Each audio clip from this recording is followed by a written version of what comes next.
Hello and good evening. Welcome to our weekly host segment of Good Evening KU. This is October 2nd, 2024, and I'm here again with my co-hosts, Braden and Joel. Hey Phil, man, it's great to be back. Great to be back on this wonderful Wednesday night. Oh yeah, it is. So we're about halfway through the semester. How are you starting to feel? I'm starting to feel good. I feel like I found my groove through studying and making sure all my notes are right. And I had my first exam yesterday, and I felt that went pretty well, but yeah.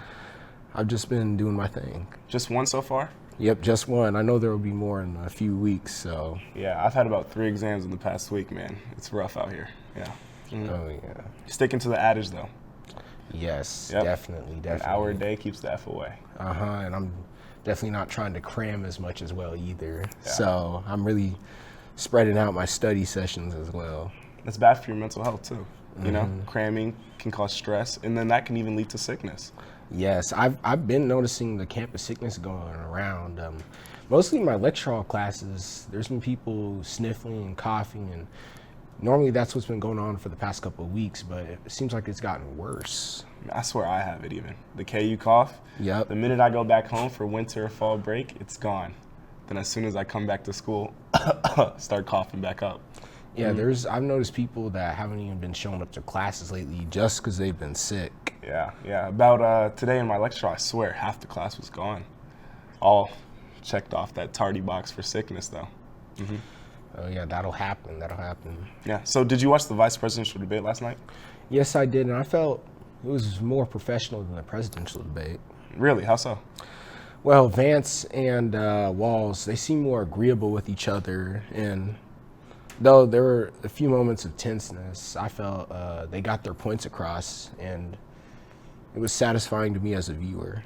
So you would say overall this vice presidential debate was more successful than the actual presidential debate? Yes, definitely.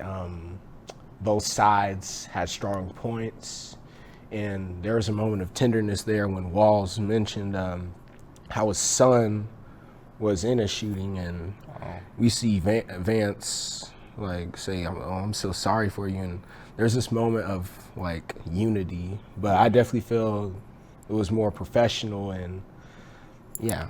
I would definitely argue that's what the parties need right now, is unity between the left and the right.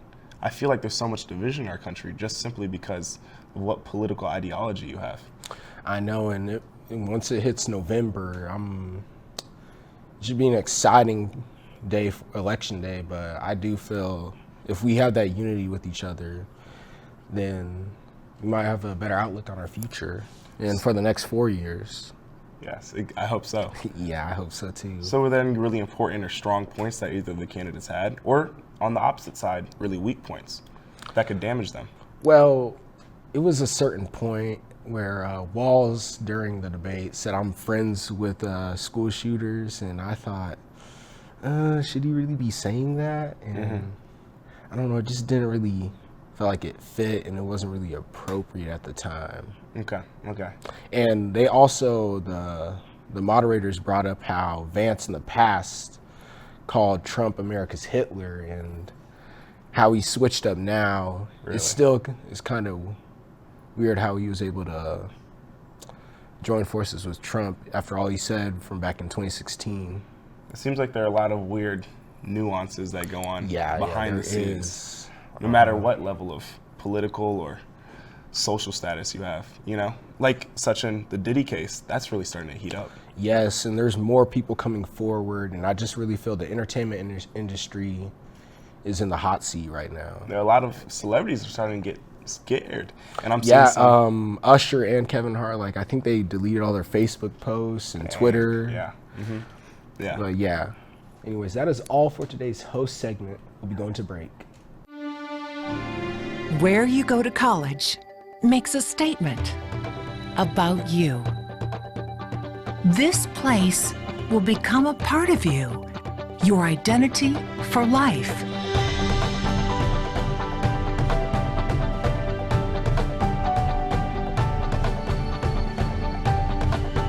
The University of Kansas, a great place to be you. Welcome back, ladies and gentlemen. We are here for our interview segment today, and today we're going to be interviewing Tyler Brewer, a local podcaster. Tyler, thank you for joining us today. Yeah, thank you for having me. Thank you, Good Evening KU, for having me here too. It's an honor. So, I'm hearing through the wire that you're a part of this podcast. What's this podcast called? It's called the B Team Sports Podcast. We mainly talk about sports, as the name suggests. It's me and 3 of my friends, and it's a pretty fun podcast to do. So, what kind of sports do you talk about? Is it NFL, or is it kind of just football related, or everything? Yeah, so we really focus on the sports that's in season that are relevant right now. So whether that is football right now, we're doing a lot of college football, a lot of NFL stuff, or baseball with postseason baseball. And then I know pretty soon we're going to be starting to talk about the NBA and college basketball once that starts kind of getting underway. Yeah, so, just going along, why did you create this podcast? Was it just fun idea? You had some free time? Was it for a class? Yeah, I mean, we created this podcast as a way to just be doing something a little different, We want more experience in the studio and experience just talking about sports without a script. And it's just a really fun opportunity to be able to do that with your friends. And so, sorry, but you said you were filming in this studio. Is it nice being in here? It's really nice, and I'm really thankful for Media Crossroads and Cal for letting us use this studio after hours. So it's been a great thing for our podcast. And you were telling me that before you started filming in this studio, you were at the Union podcasting studio. So could you tell me how has this podcast had changed since you've started? Our first episode was all audio. We didn't have any cameras, and it was fine. If you wanted to listen to a podcast, we had that, and we only put it out on YouTube. Second episode, we had 1 camera, 1 shot in the corner. We only put it out on YouTube. And then the third episode, we ended up in the studio. We put it out on Spotify as well as YouTube. We started getting clips for the Instagram. We have multiple camera angles. And so it's really just upped the quality of this podcast so much, and it actually makes it look like a good show now. Okay, and so jumping along with that, so what are your future plans? What do you want to change with it? What do you want to evolve on? Yeah, I mean, it's really just about getting in that consistent schedule right now. We're about to film, I think, the 5th episode today. And so we're just getting a consistent schedule built up. Obviously, we're all college students, so we all have adapting schedules, but we want to get that constant schedule going, and then we just want to get better at what we're doing. Each episode improve on one thing, whether that's, getting good clips for the social media accounts, getting certain episodes out at certain times and building up an audience. We just want to see improvement each week. And so, it's a podcast, so obviously the people you are talking to are not there watching you for the most part. Do you ever get nervous? I know you're with your friends, so has there ever been a time, I know with cameras on you, sometimes it's a little more nervous, but... Yeah, I mean, I don't really get nervous doing that podcast. I know I fire off some pretty questionable takes sometimes. My friend Trevor, who's on that podcast, likes calling me out on it. But it's just a lot of fun, and when you don't have a live audience, it's really you're just talking with your friends. So it's been a lot of fun. And so you would say there's a lot of chemistry between you guys? Yeah, I mean, we talk about sports anyways. Might as well throw some cameras on, get some mics on us, and put it out on YouTube. All right, and so what has been your favorite moment? If you have a favorite moment of the podcast, some funny exchange of words, what has it been? My personal favorite moment has to be during the Michigan-USC game. I predicted Michigan to beat USC, and everybody on the show called me crazy. Everyone said I was a little stupid, but I was right. And on the next episode that week, I got to go and say I told you so to each and every one of them, and that felt so sweet. I bet it did. Well, thank you for your time, Tyler. Is there anything else you would like to add before? Just check out the B Team Sports Podcast on YouTube under that name, on Spotify under that name, and then we have an Instagram account too. So we're pretty involved. We're out there. Well, thank you for your time, Tyler. Make sure you guys go and check out the B Team Sports Podcast on YouTube and Spotify, like Tyler was saying. And up next, we have a look at the breaking news this week.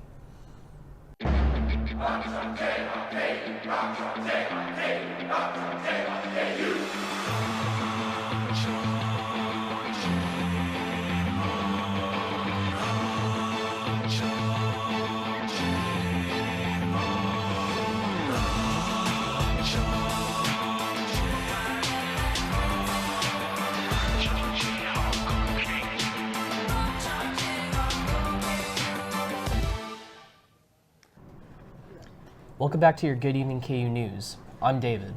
And I'm Trace.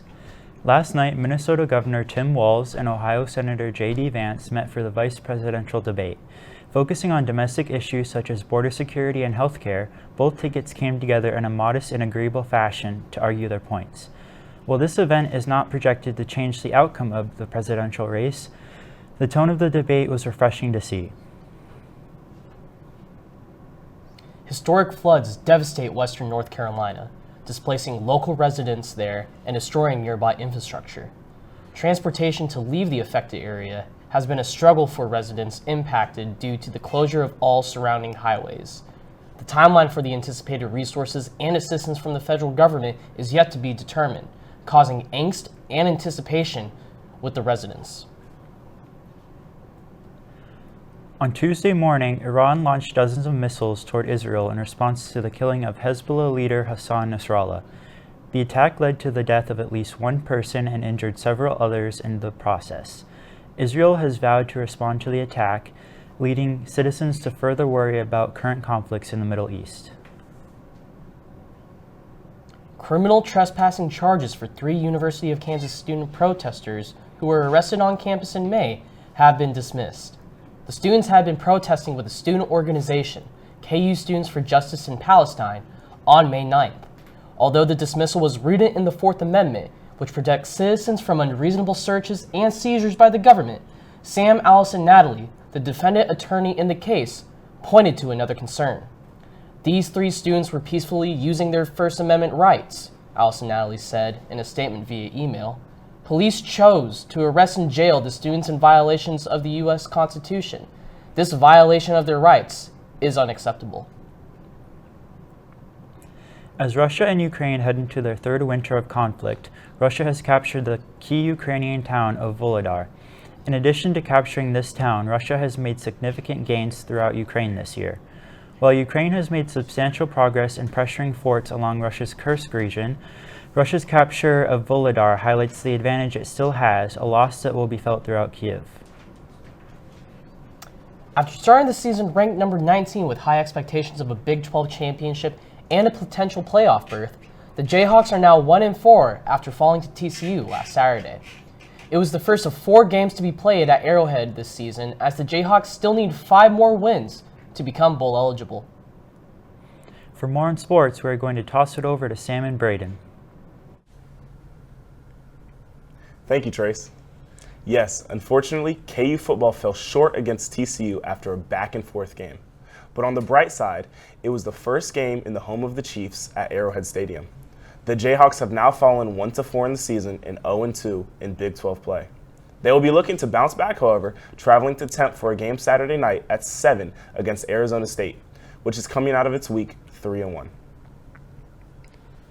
The Royals defeated the Orioles yesterday in Game 1 of their American League wildcard series. Bobby Witt Jr.'s single in the 6th knocked in the game's lone run. It is the Royals' first playoff appearance since defeating the Mets in Game 5 of the 2015 World Series. The Royals are currently in action, looking to sweep the best-of-3 and reach the division series.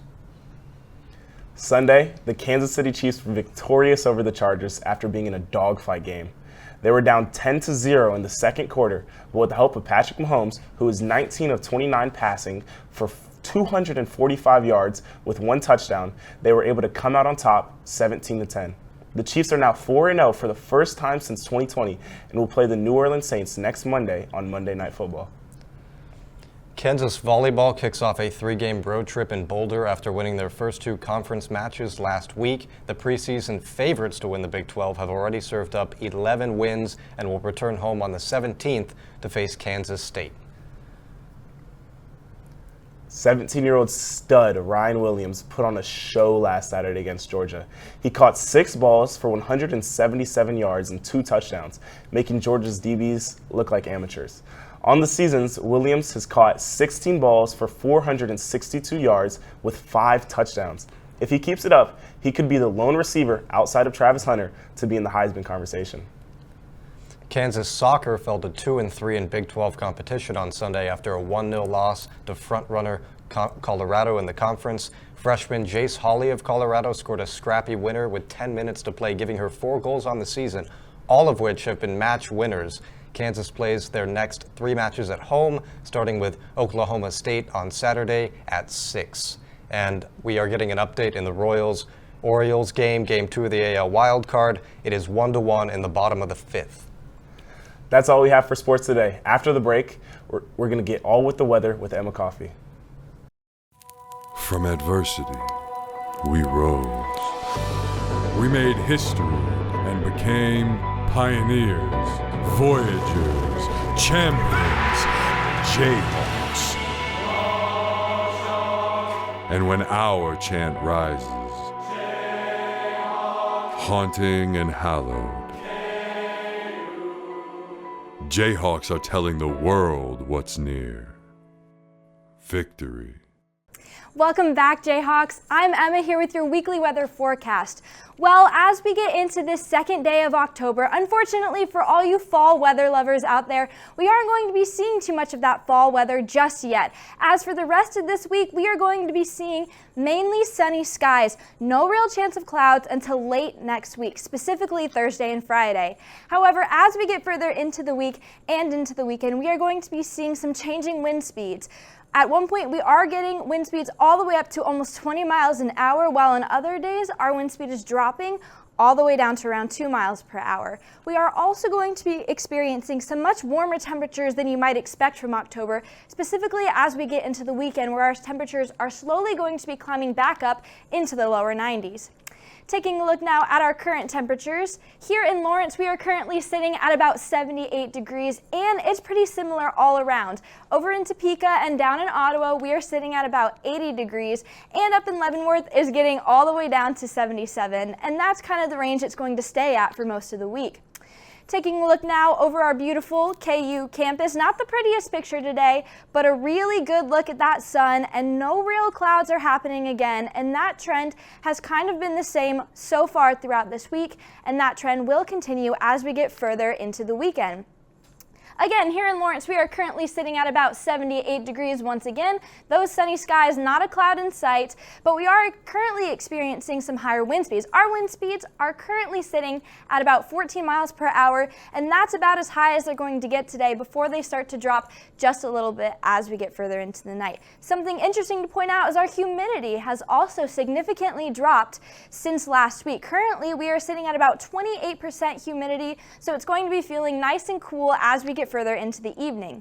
Taking a look now into the evening, again, currently sitting at around 71, and that temperature is going to drop to 71 around 7 p.m. and then continue to drop all the way down to a low of about 60 degrees as we get further into the night and into the early hours of the morning. Once again, our wind speeds are also going to be dropping all the way down to 1 miles per hour at around 10 p.m. and then after that, there pretty much will be no wind for tonight.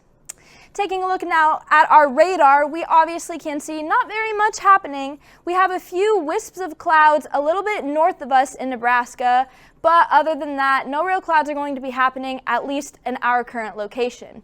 Now talking about the most prevalent weather phenomenon that we've experienced recently, Hurricane Helene, and some of the destruction it's caused around the nation. First, starting off in Boone, North Carolina. North Carolina's real problem with Hurricane Helene mostly revolves around flooding. As you can see, these still pretty high levels of water, even yesterday.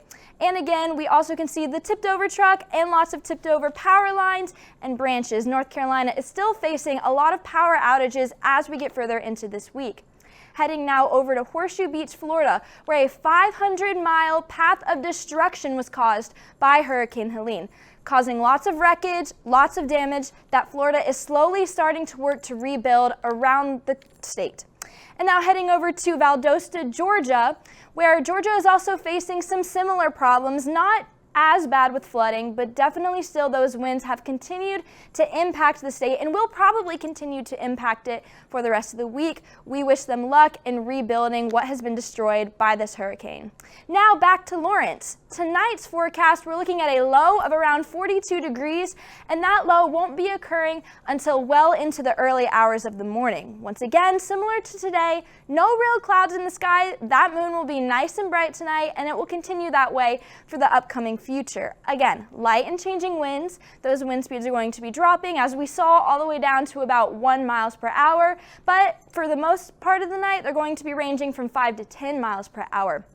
Something to note, our humidity is actually going to be raising from where we were currently sitting at about 28% all the way up to 66%. So while maybe the winds aren't blowing as much, you definitely will feel that humidity when you walk outside. Taking a look at tomorrow's forecast, it's starting to feel like summer all over again. Our high is going to be all the way back up to 91 degrees. Those sunny skies are here to stay. The good news, however, is our wind speeds are going to be increasing up to 10 to 15 miles per hour, and they shouldn't be too hot, so you might get a nice cool breeze amidst that hot weather. Our humidity is going to be just below 50%, so it shouldn't feel too bad. Taking a look now at our sports forecast, as our football team travels to Tempe, Arizona, they're going to be experiencing near record high temperatures. Currently, Tempe is sitting at around 110 degrees, and that temperature is not going anywhere soon. By Saturday, the temperature will have dropped just a little bit all the way down to 108 degrees, and it's going to be pretty consistent. Low wind speeds and humidity levels are, again, something to take note of. So while it will be very hot, it shouldn't feel too sticky, but you also won't be getting very much relief from those winds. And now taking a look at our extended forecast for the week, once again, a pretty drastic rise in temperature tomorrow and Saturday, highs of around 91 degrees, and that kind of remains the same all the way up until next Monday, where our temperatures are dropping back down to around 79 degrees. As we've stated throughout this segment, those sunny skies are here, and they are here to stay, actually for the majority of October, up until we get into the last few weeks. Well, that's all we have for weather. Thank you so much for tuning in to Good Evening KU, and we'll see you back here next Wednesday at 5 p.m.